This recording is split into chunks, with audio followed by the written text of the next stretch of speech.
Hey everybody, welcome to the Blog and Grill. I'm your host Doug here with your video blog for April 5th, 2013. Final Four action is tomorrow night, as I promised a Final Four preview today. The first game will tip off right around 6:09 as we'll see Wichita State facing off against Louisville. I want to get to three keys for each team and then give you the X factor and my pick. So my three keys for Wichita State: first off, they got to rebound the ball well. Louisville has some big guys inside with Bohannon and Jang. I think they need to rebound the ball well to beat this team.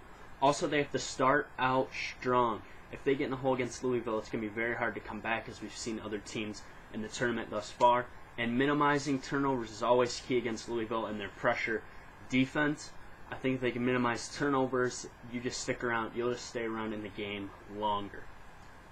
Louisville, their keys, they got to establish the fast pace. They got to get it out and run it early and score quickly with Siva and Russ Smith.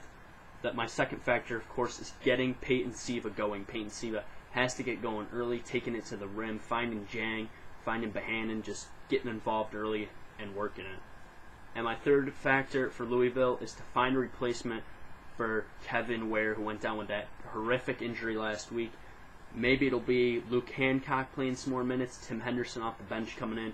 It's going to be interesting to see what Rick Pitino can do there to really establish that position still as a strength.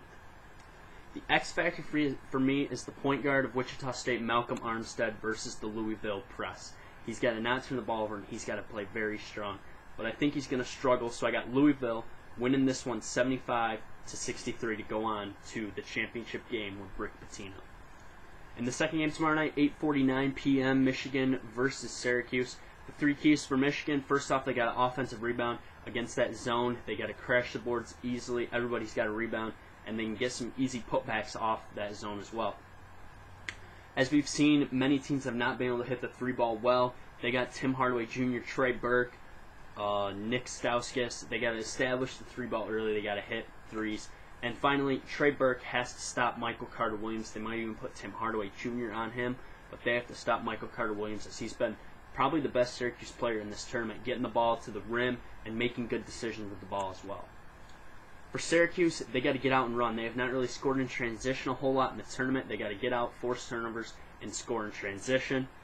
They also have to get Brandon Trish going to get him some confidence. And if you can get Sutherland hitting a couple threes right at the beginning or taking the ball to the rim, you can get those guys rolling as your perennial leaders. No foul trouble for Syracuse. We've seen that sometimes with Christmas and Sutherland. They can get into early foul trouble. Just watch out for them. You don't want to get by Keita in there too early. Hopefully Keita and Christmas pretty much split the 40 minutes even as well. X factor for Syracuse, or for this game, is whoever occupies the foul line of the 2-3 zone. If it's Glenn Robinson III, if they throw Mitch McGarry up there, that is going to be the key.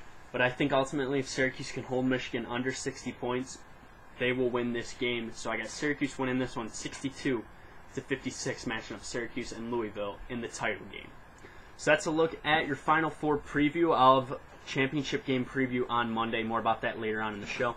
Now time for your New York Yankees update. The Yankees won last night 4-2. Andy Pettitte threw 8 strong innings, striking out 3. Really pitched well, established his fastball, his slider, his changeup, and his sweeping curve right off the bat. Got those pitches rolling. We also saw Brett Gardner hit a home run. Francisco Cervelli hit an absolute bomb, about a 471-footer that went off the back of the left field bullpen wall. Just an absolute bomb from Cervelli. Mariano came in the ninth to get the save. Gave up 1 run, but still Mariano looked good. He walked 1. Johnny Gomes hit a double down the line against him. Johnny Gomes, though, a very good fastball hitter.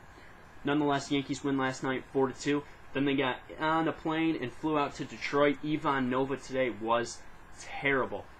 He kept him in the game most of it. Youkilis, of course, had a 2-run home run today. Brett Gardner also scored a run on a wild pitch.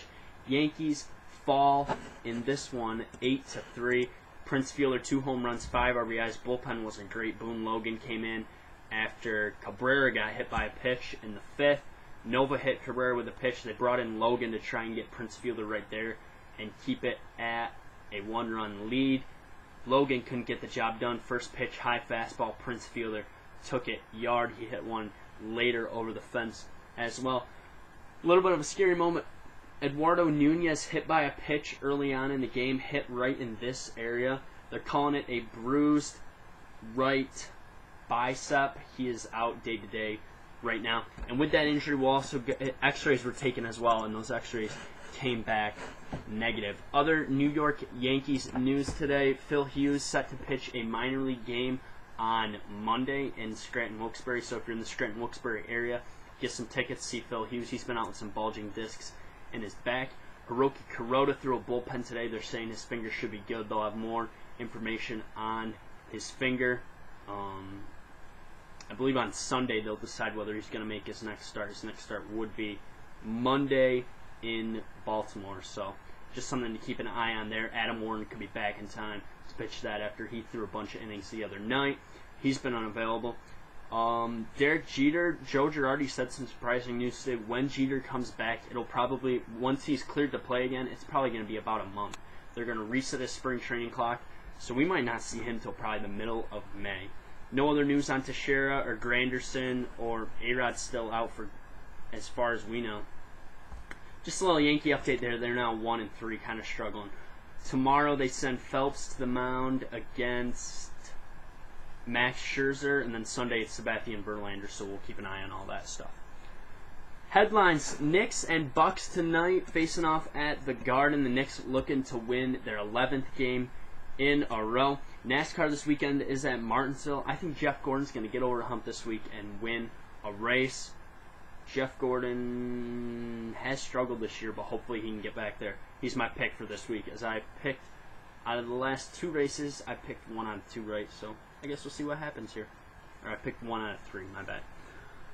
Wooden Award winner has been announced as Trey Burke, the Michigan guard who averaged 19 points and 7 assists on the year. And just as I said earlier on in the week, Tim Pernetti out as the athletic director at Rutgers. Ed Rush out as the Pac-12 officials supervisor. So this has been my blog for today. Monday, of course, I'll have a weekend wrap-up. We'll take a look at some NASCAR action, maybe if something crazy goes down. Championship game preview for sure on Monday. Follow me on Twitter, YankeeBaller415. Read up my articles on jbsmooth84.com. A week from Tuesday, I'll be back on James Bridges' podcast.